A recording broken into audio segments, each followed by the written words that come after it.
this is going to be a very retrospective video to make, and it's very poignant for me as well, because of the nature of who I am and how I've lived my life, and where my life shifted and moved to in the last 10 years, and how the energies in my life moved through me, and the reverberations of those energies moved through my life to take me to where I am now, and how I perceive this particular topic the way that I do is quite differentiated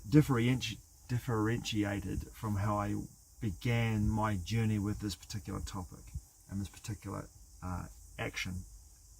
And in life, I'm talking about sex, sexual intercourse and intimacy between heterosexual people, because I'm not gay. Even though the first experiences I had when I was young, when I was a teenager and a boy, were all homosexual, I'm not homosexual. I'm straight. And they were homosexual because I was molested. And I look at that experience now as purely that an experience. I was molested from the ages of about 4 till 9 by my neighbour. And they were just looking at those experiences now. They are simply experiences to me. They have no sway over my sexuality. I've been heterosexual all my life, apart from the first few years of my life when I was experimenting, and then I began to go through puberty. Going through puberty, it changed my perception, my attraction, and then I became heterosexual. So for me, the one big thing about sexual intercourse is that I grew up in a world where I never had a strong male figure in my life when it came to sexuality and sexual expression. My mother divorced at 9. I lived with my mother for all my adolescence. Then at 17 or 16, I went to Otago. 17, I went to Otago University down in Dunedin. Left home and never moved back into home again. I travelled around the world. I've lived around New Zealand, around the world. Done a lot of travel, and now I live in my van. So I never went back to that location, back to my mother's house to live for any long-term periods. But I never had a strong male figure in my life to teach me about sexuality and about sexual expression and what it means to have sex. So I learned about sex and sexual connection through pornography, through songs, through movies, through experiences that brought me through peer pressure, through stories, through other people's experiences, living vicariously through them, and then fumbled my way through my first few years of sexual experience. But the reason why I became very predominantly promiscuous in my life, in my very early years, was because everybody else was doing it, and that was a peer pressure thing for me. In some way, everyone's doing it, so I need to do it as well. But what it became for me, it became a form of validation, because I had a low self-worth and self-esteem. So for me, the cycle of the validation that I was getting from women that I was sleeping with, who I found attractive, who came on to me or I came on to them, and we had sexual intercourse, especially at Otago University, it was a huge validation for me in regards to my self-worth. Someone actually finds me valuable. Someone validates me in a way that I had the validation through the sexual experience. It was very much based around trauma for me. The first experiences as I fumbled my way through sexual connection. By my mid-20s, I had been very, very promiscuous, and I had attuned myself to women that who through my discovery and my exploration and my questioning had taught me a lot about sexual connection and how a woman's body responds to tenderness and care, but also certain techniques that I learned around sexuality and how to please a woman, what woman's erroneous zones worked in regards to having the expression of sexual connection. And I began to dive deep into what we would now call, if you in a conscious sense, push down into the lower chakra system, the base and the sacral chakra. I began to push my energy down into that world, because my base chakra and my sacral chakra were the forces that guided me through my life. And all I looked for was connection in a sexual way. all I looked for, no, it wasn't an addiction, it was more of an exploration. All I looked for was connection through the lower chakra system. And when I was in that position of connecting with women in that way, it was fun, it was playful, it was joyful, but also it was bringing me to a place of deeper understanding of who I was and the reasons why I was looking to have those kind of connections in the first place. Once again, it comes down to validity and self-worth. I still had this place of like, if I value myself enough in this situation to have the experiences that I want to experience with beautiful women all over the world. And women would often throw themselves at me because of the nature of my sexual connection and my sexual ability. And women would talk about how good a lover I was, how attentive I was. And then I'd ask even more deeper questions in regards to my connection with these women. What pleases you? What do you want from me? How can I please you? What is it that you need from me? How can I bring this process to a deeper connection in that sexual sense, in the lower base chakra sense, base and sacral chakra sense? So it was still in the energy that was very, if you look at the mystery school work, and I come back to Gigi Young's work because she's one of my most profound teachers, and her mystical ability and her mystical gnosis knowledge around mystery school work around so much for me is invaluable. So Gigi Young, which I will go more deeply into her work at the end of this video, but she talks about in a video called Occulted, a series of videos called Occulted on YouTube, about the nature of moving down into the lower chakras, the beast system, the animal system of the lower chakras, in order to have an experience where that stimulates the energy of those chakras through moving into that place of sexual connection. You're moving down into that place, into those lower chakras, which stimulates the chakra energy. And for me, for many, many years, as I was moving in that place of lower chakra energy, those chakras were being stimulated constantly by the energy that I was creating. Now, for me, in this position, it became dangerous because the nature of my energy pushing down to the lower chakras in the animalistic state. What happened to me in that expansiveness of sexual connection, not necessarily with the woman I was connecting with, but potentially looking back at it now, is that I became a beacon for lower astral entities, for non-physical entities, non-physical energies.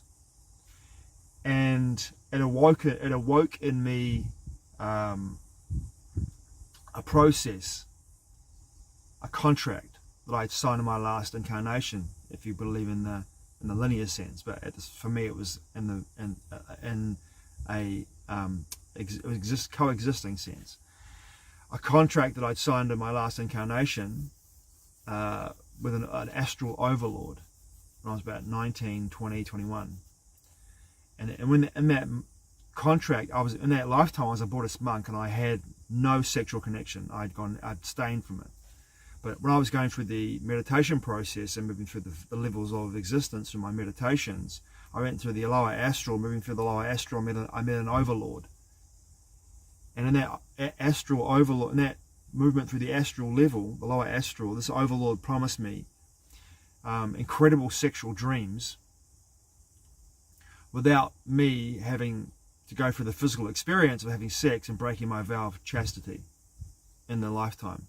And I signed a contract in that astral level, in that lifetime, to have wet dreams. We call them wet dreams. You know what wet dreams are, right? When a man has an ejaculation during it, has a very sexually arousing dream, and has an erection, gets an erection, and has an ejaculation in his dream. So I had wet dreams once a month for about 3 years, almost like on the dot, like a rhythmic pattern. Once a month, a certain date, certain time, certain night, I'd have a wet dream and I'd have a full ejaculation, and the dreams were often perverse and got more and more perverse and more extraordinarily debauched, because my life at the time, my sexual life at the time, wasn't like that at all. It was very explorative. It was very connective, and I was weak in the sense that I didn't have the ability to look at my shadow. And a lot of these women were moving in towards me in an emotional sense, and I wasn't available for that experience because I was a boy, and the pain and the trauma that I experienced as a child in regards to love and connection made me terrified of the idea of getting close to someone emotionally. So I'd push them away, I'd sabotage that connection, And a lot of these beautiful, beautiful women who came to me and wanted to connect with me deeper, they could see my pain, but wanted to move through that pain with me and say, listen, I'm here to hold the space for you to move through this. You can get through this if you want to. I wasn't able to do that.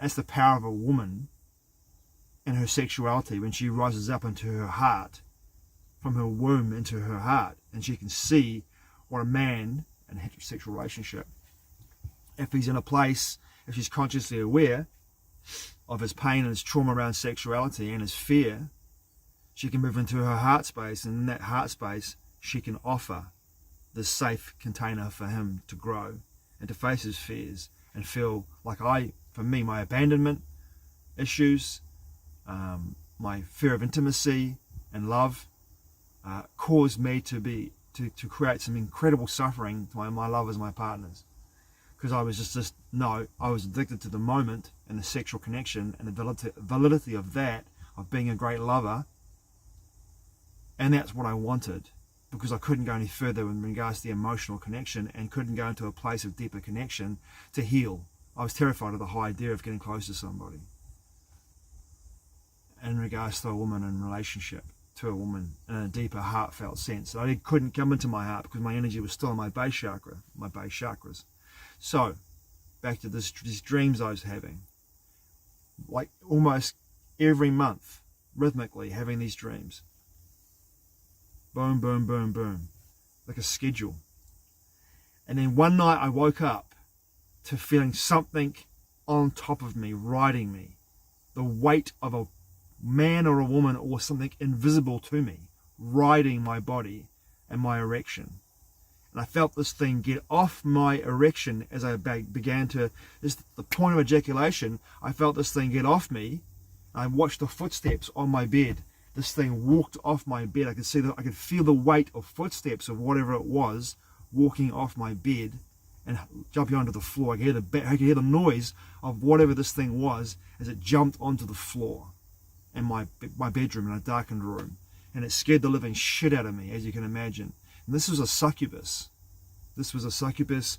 And the succubus is that this astral overlord sent down into this realm to generate my sexual energy and stimulate my sexual organs, my lower chakras, sacral and base chakra, more sacral but together, stimulate that energy to feed it, to get the energy of my ejaculation, my sexual energy, and loose it off as a form of sustenance for itself. That was the moment I went to a psychic who told me what I experienced, what I was experiencing, and how to actually break that contract. So in a meditation, I went into the lower astral through my own intention, met what I perceived to be the overlord, and I got the contract in front of the overlord in a purple flame. I tore it up, burnt it in a purple flame, and said, "This contract is over." And after that, the dream stopped. Whether it was psychosomatic or actually it was a ritual that I conducted, for me it was definitely a ritual I conducted and it worked for me. It wasn't psychosomatic in the sense of like in a logical sense. For me it was definitely ritualistic. I went for the process of destroying that contract. But I did that. But what I also had was the reverberations of that sexual energy moving through my form and my biofield still for quite some time. So therefore, the sexual experiences I had with women in that time of my life, moving forward from 21 onwards for a few more years, were quite debauched and perverse in many ways in regards to the woman that I brought into my sphere of connection and how they operated towards me. And that's when I began to see that some woman that I was connecting with sexually had entity attachments in their biofields. I'm going to come back to this. But they had entity attachments in their biofields, looking back at it now, because of the nature of how base and how perverse the sexual connections were and how animalistic the sexual connections were with these women.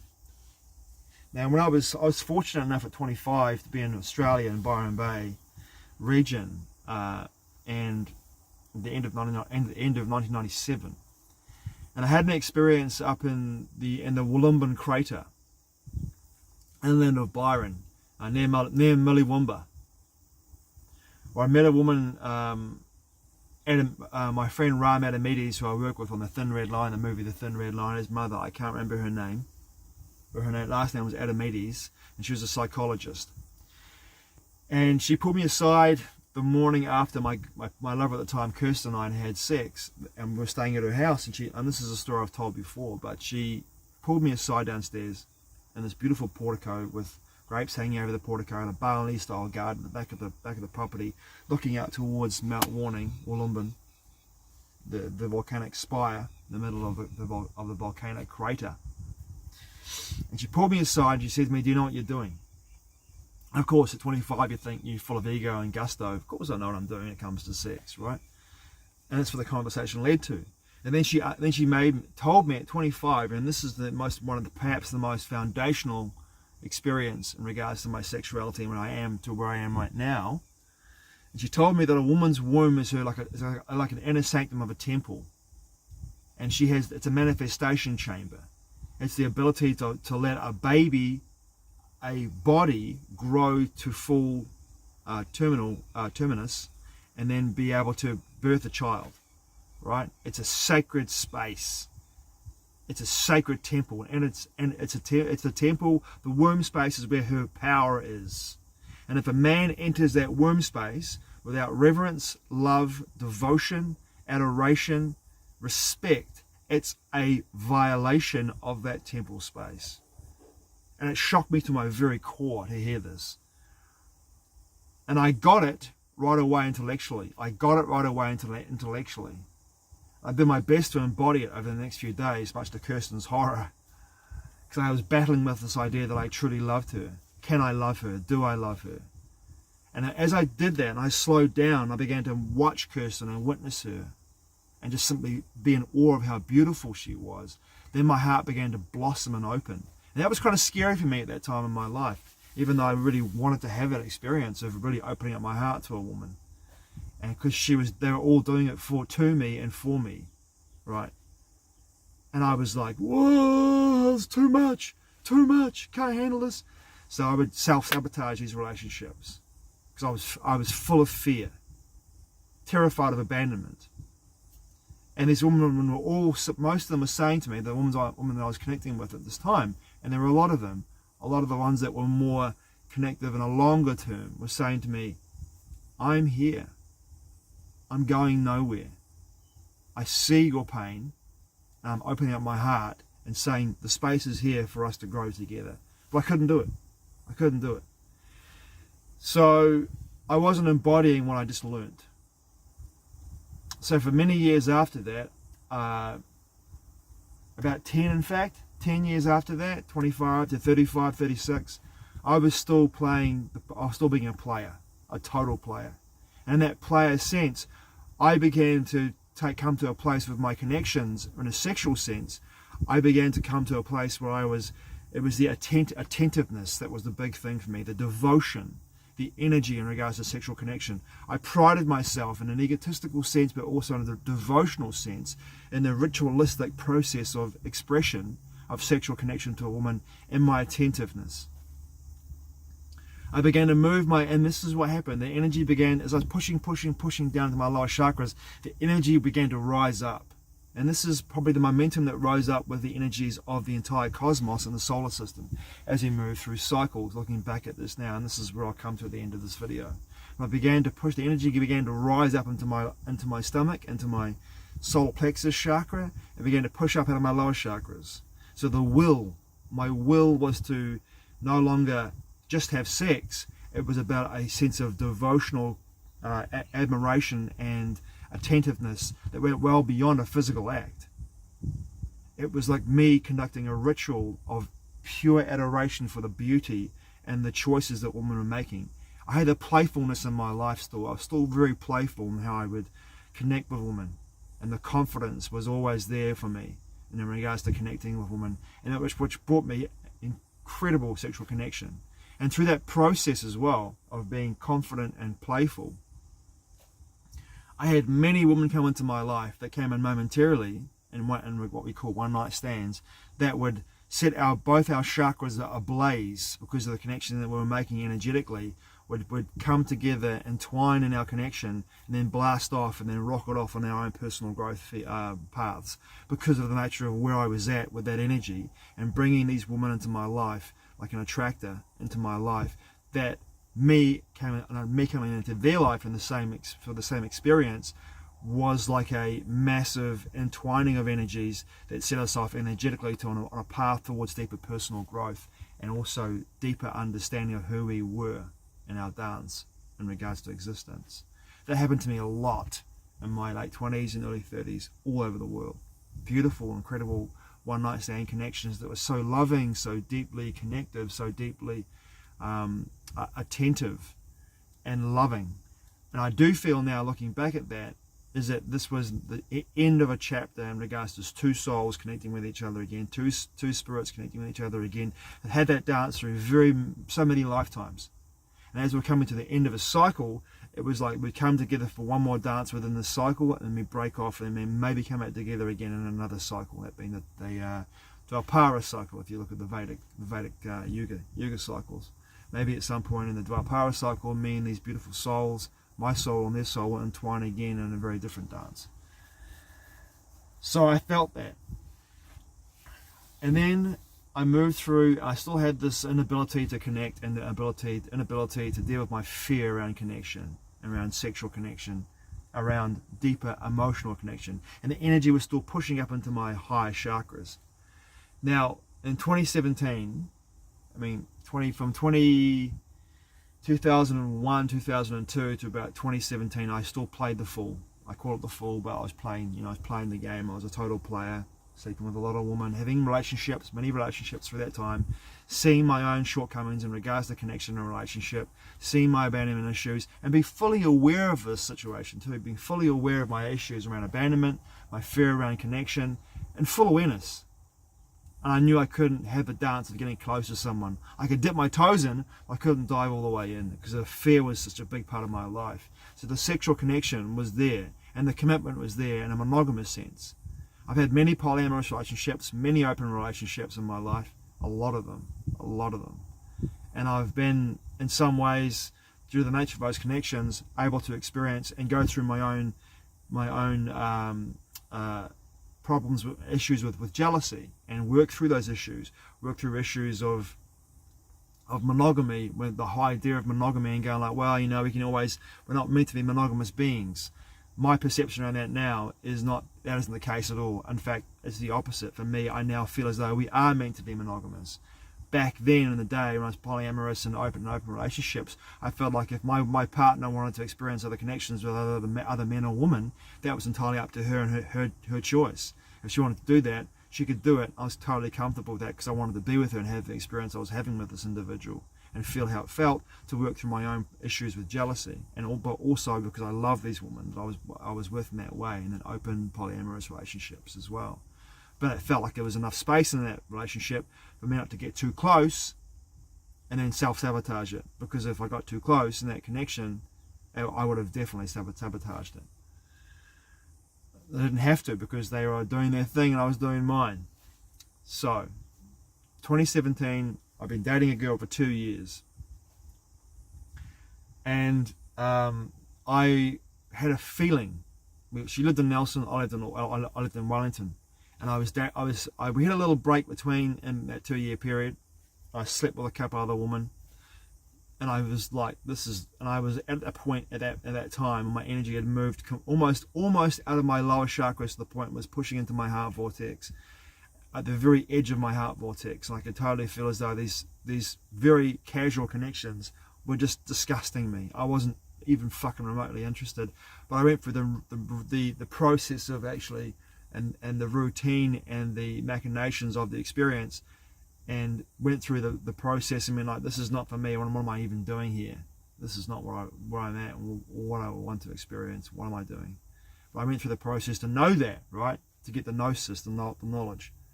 But in 2017, I've been dating my on again, off again relationship with this woman from Nelson. And we made it quite clear in 2015 when we first hooked up, and we became close, that if we had an interest in somebody else, we would tell each other, and it'd be completely above board and honest. And we'd tell each other what was going on. okay, I'm interested in this woman, okay, I'm interested in this man, therefore we have to consider our options in regards to how we connect to each other, etc., etc. So I had this feeling at the beginning of the year, like something was off. Intuitively, I knew something was off. So I reached out to my lover in Nelson and said, what's going on, man? And she told me eventually, after me prying and asking the right questions, that she started seeing someone 6 weeks prior to my phone call and hadn't told me. And I felt in that moment like all my actions in the past, I did exactly the same thing a lot to women because of the nature of my decisions to self-sabotage my connections. I felt like I knew in that moment how it felt to be on the receiving end of what I did to so many women in my fear. And it fucking cut me. And then that moment, my heart opened in a way like it had never done before. Sure, I had my heart broken so many times in the past. I've been heartbroken so many times because I really wanted that connection with women and to really go deep. I always wanted that, but it terrified the fuck out of me to get that close to them. And even though I really wanted that, I would move towards it. There's a part of me that would just draw me back into that place of like, no fucking way, you're going to get abandoned. They're going to shit all over you. Love means pain for you. No fucking way. That deep childhood trauma played itself out in my life. But in that moment when I felt like my heart had been ripped out of my chest because she hadn't told me she had met somebody else and had been with them for 6 weeks, intimately as well, and been with them all the time, basically in a relationship with each other, I was just shocked.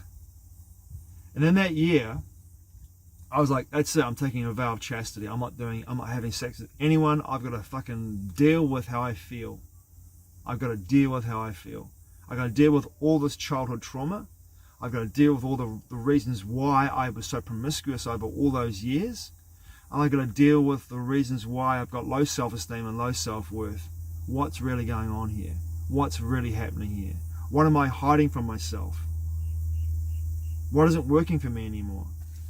So every night, this is something I've talked about before as well, every night for almost March through till December, I'd come home from work, I'd sit on my couch, have a bite to eat, turn off all my tech, sit on my couch. I had 2 French doors in my beautiful home in Berrenpool where I used to live, my apartment. I'd pull my green curtains face over the French doors, sit on my couch opposite the French doors, turn the lights down, have one lamp on, and just stare at the curtains. And just sit there and let whatever was going to percolate up. And in that time between March and December, I let so much percolate up from my subconscious and my shadow, what hadn't been expressed, what hadn't been addressed. And I would sit there quite often in tears, bawling my fucking eyes out, because of the nature of the man that I was, having memories of, and also being put into the empathic position of the woman that I'd fucked over, due to the nature of my actions and my fear, and feeling their pain and their suffering that I had created through my actions, words and deeds. And it fucking destroyed me. And it broke me down to a place. And all the whole time this is happening, my energy was moving into my heart vortex, rising up into my heart vortex. And it pricked my heart vortex energetically, and it began to move into my heart vortex and began to blossom. It began to blossom. And funnily enough, in that time while I was having these experiences, doing these experiences, I began to get very close to some very beautiful women in Wellington at the time. Became friends with a lot of beautiful women within the burner crew. Because at the time I went to Kiwi Burn in 2017. I met a lot of people through the burner community in Wellington. And a lot of my friends who were in that burner crew were polyamorous and promiscuous. But there were a lot of women that were sort of like looking for deeper connection. And I wasn't looking for anything. I was looking just for friendships. And I got a really amazing crew of people that became my best friend, my closest friends and allies that time in 2017. Within that burner community. So I was very intimate in regards to an affectionate sense with these women, but not in a physical, sexual sense. I capped it and said, no thank you, I'm not interested. But here's the funny thing for me. From March 2017 through to the end of December 2017, I got hit on 54 times. I counted them. Women hit on me 54 times at parties and gatherings and gigs. 54. I counted every single woman that hit on me. And that was because of two things: my reputation and my resonance.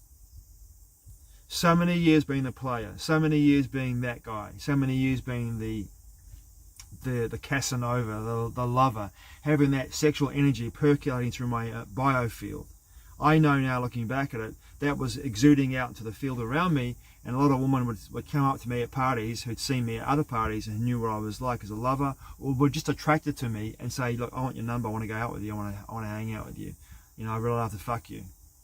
I've heard good things. And I'm not making that shit up because of being an egotistical asshole. I'm being fucking honest. It happened to me a lot. I was just like, no thank you, I'm good. I'm setting a line in the sand. And a lot of these women couldn't fucking believe me. Like, come on, man. I know what you're like. I'm like, no, I'm not like that anymore. I've changed. I'm doing my best to become somebody else.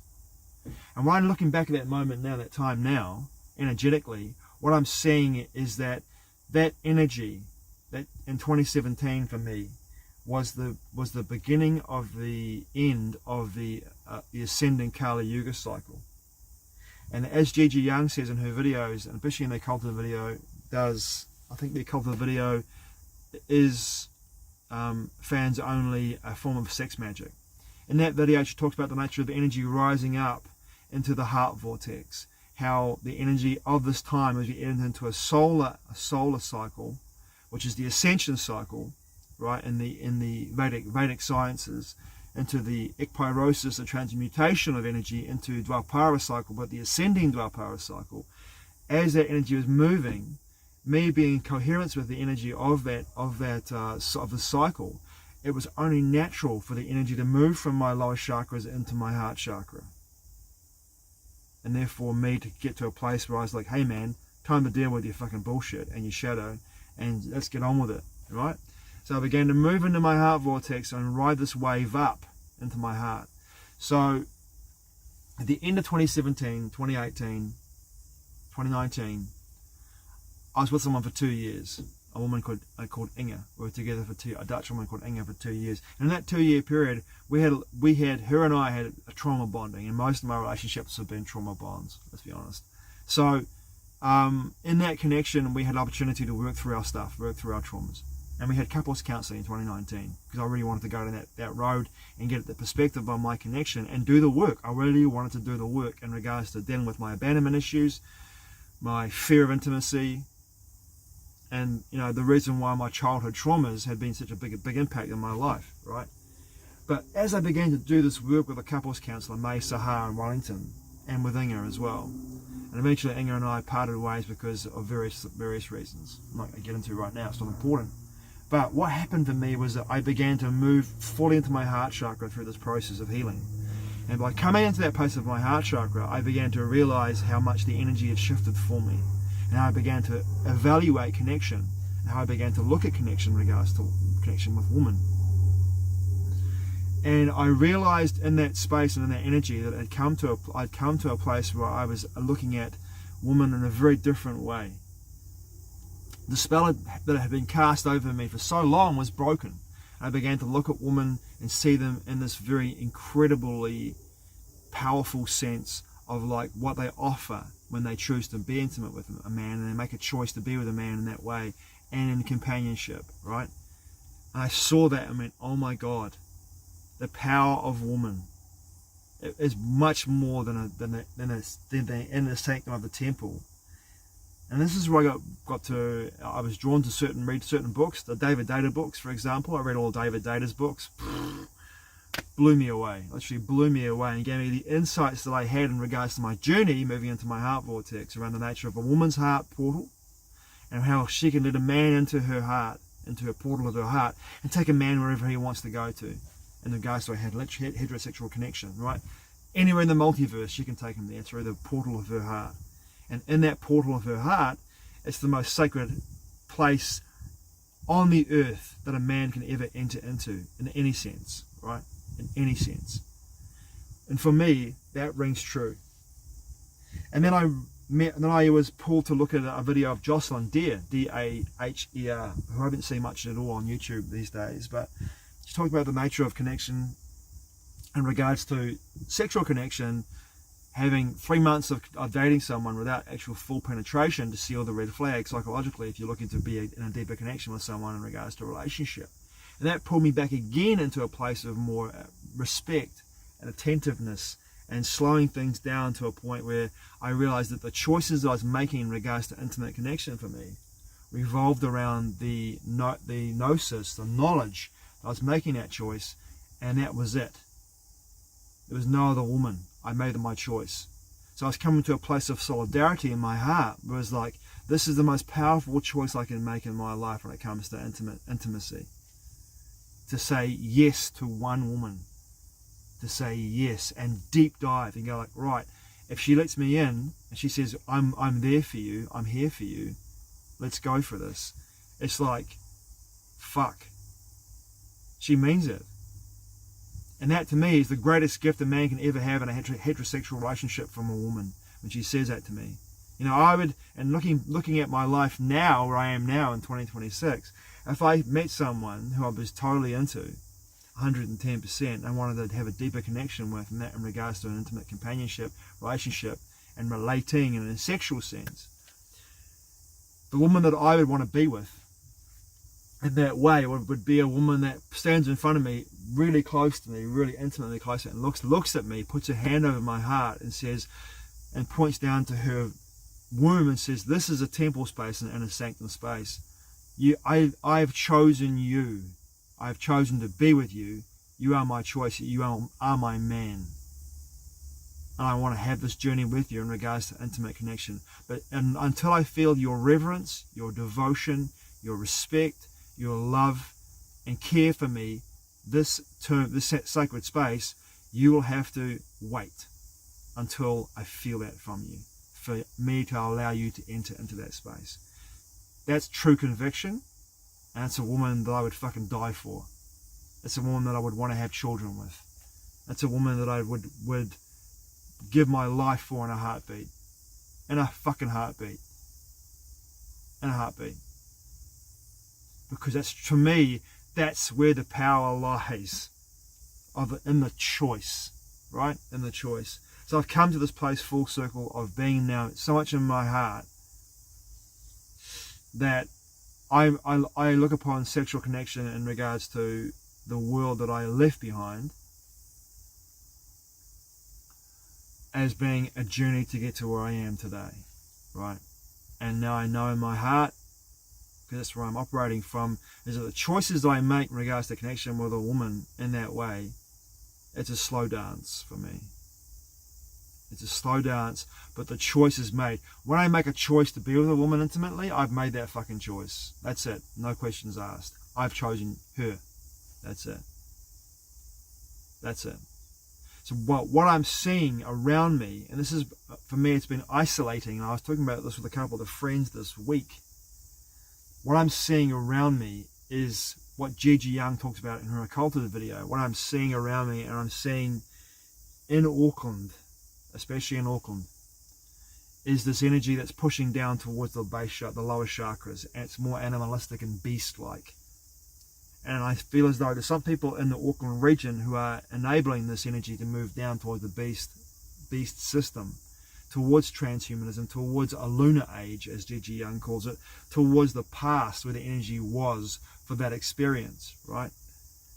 Rather than bringing them up responsibly into a place of their hearts and truly connecting with each other, and then healing and riding the wave up through the yuga cycles. There's a push down which is against the flow towards more hypersexuality of woman, objectification of woman, and grooming, most importantly, grooming woman towards hypersexuality, and therefore consent towards more bestial connection and sexual connection, more perverse connection, more animalistic and often dangerous connection in the sexual sense, right? The hypersexuality that I've seen in various people in Auckland and the various communities and festivals around Auckland, I'm not going to name the festivals, but they are getting more and more hedonistic and more hypersexual.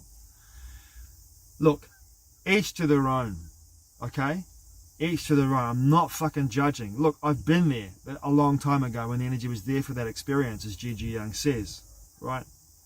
Gigi Young makes it quite clear that the energies are moving and shifting and moving towards a more solar logos, right? Sophia, the goddess in the sun, the earth goddess in the sun, cloaked in the sun, right? The sun being her heart, the sun being the Christ consciousness embodied in her body. So to me, the epitome of that is Mary Magdalene. To me, Mary Magdalene is the epitome of the divine Sophia goddess, and she is the one, the energy that I put my own devotion and attention and prayer to that energy, the Mary Magdalene energy. For me, that's where it's at. The solar logos of the Christ consciousness, the elevated consciousness of the heart vortex, the connection to all that is, all that has been and ever will be, through the heart vortex, and that's cloaked for me through the Mary Magdalene energy. And that's where I put my energy into now, that kind of experience, as best I possibly can. But there are so many people that I've seen in this city that have gone into a more base and more animalistic, and they're pushing down against the current and heading down towards this. And it's a dangerous, dangerous path. And there's so many people that I know that in this frame of Auckland City who now become small dose people in my life because of the nature of that energy they're moving towards. That just revolve around that energy of sexual perversion, sexual connection, and therefore their experiences they have with men and women are often embattled, often full of conflict, and the end result is a discovery that man or woman has some serious fucking issues, of often neurotic, often psychotic, often bestial, in the sense that their energy is not very heart-based. In fact, it's the opposite, attachments. And that comes with a whole bunch of factors I'm not going to talk about right now, because I could talk for another hour or so about that and where that's coming from. I'm not going to. But what I'm saying is that the wave is moving up. I've been riding that wave and been attuned to that wave since most of my incarnation. And the opportunity is there for us all to ride the wave up into our heart vortexes. And what that means for us as we move into, as Gigi Young once again says, we move into the solar logos of the heart. And the divine feminine, the energy of the sexual energy of the divine feminine moves into the heart vortex. And from there, the portal opens. Boom! And from what happens with that, if women utilize their energy, and it's up to this woman's choices to do whatever they want to do with their bodies. I'm not telling anyone how to live their fucking lives. But as Gigi Young says, when that energy of a woman is channeled into her heart vortex, the portal of her heart opens up, and then her ability to connect to Christ consciousness, to all that is, ever has been, and ever will be, elevates not only everyone around them, but the entire fucking planet and cosmos. And that's a power no man can ever fucking wield. No way. And that's, for me, to see a woman in that power, and I've seen women who are in their heart vortexes in Auckland, it's just like, I'm just like, in complete devotion, not in awe of their power. And I'm gentle and soft and very respectful of these women, because they are birthing a new world, a new earth, a new Jerusalem. If you look at in the Bible, a new Jerusalem. And that's where the energy is moving me towards. So the people in my life that are moving into this base energy, moving down to the base energy, they've become small dose people in my life, because we're operating on two different levels. And I feel in some ways, well, in this position that I am, I feel as though I'm alone. Not lonely, alone. I have incredibly two women in my life, one in Australia and one in the far north, who are dear friends of mine, who hold that space in their hearts and are doing the work and are there in their hearts. They are the pioneers that I know of this energy. They are living it, embodying it.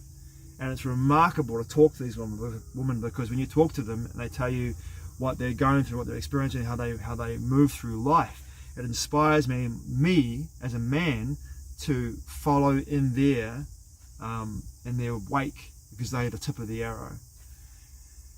And with great reverence for these women and for what they're doing.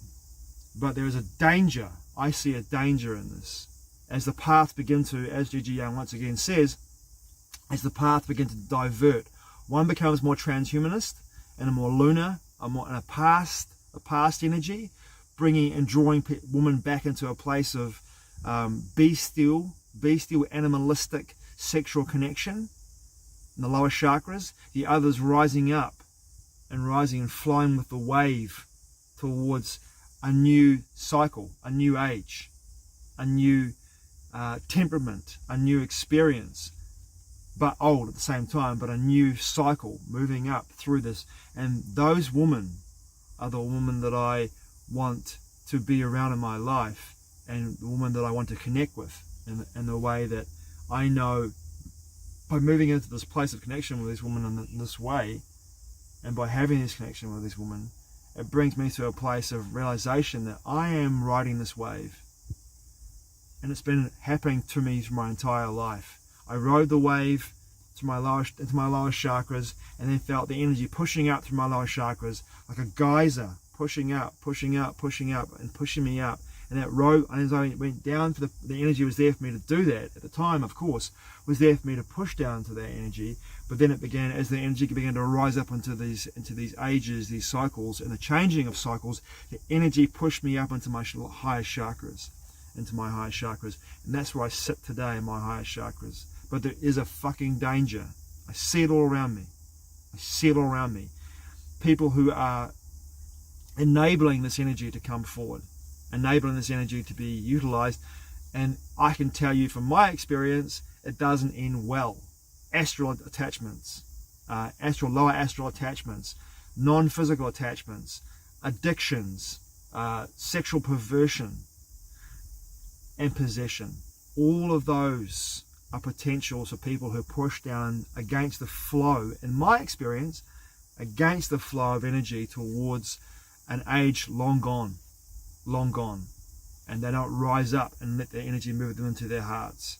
And those people who enable that by creating these parties in Auckland City and these festivals that become incredibly hedonistic, if you knew what was going on and you're doing that, it to me is irresponsible. If you don't know what's going on and you're enabling people to have these experiences, and people are making the choice to have that experience, that's their choice. I'm not judging, but I know where I'm at, and I feel as though now I'm alone. I'm very much alone as a man in this world. I have another man in my life who's exactly the same, my friend Pierre. He resonates in the same way, and he gets it. But there's no other men that I know that are in this place where I am. I'm not high or better than anybody else. It's just a very different journey, a very different experience. Thanks for watching this really long video. I really appreciate it. But it's been really important for me to talk about this, because I felt like we're in a time where, for me anyway, that this energy is utilized for the betterment and for the healing of all spirit, all of creation. And of course, women are leading the way. And I genuinely pray to Mary Magdalene that more women wake up to their power and the energy that is moving here, and ride this wave up and be the tip of the arrow, so us men who are conscious, who are attentive, who are coming from this place of deep heart resonance, can follow you and be with you, by your side, as your companions through this journey. Thanks for watching. I truly appreciate it. Mā te wā. I'll see you again soon.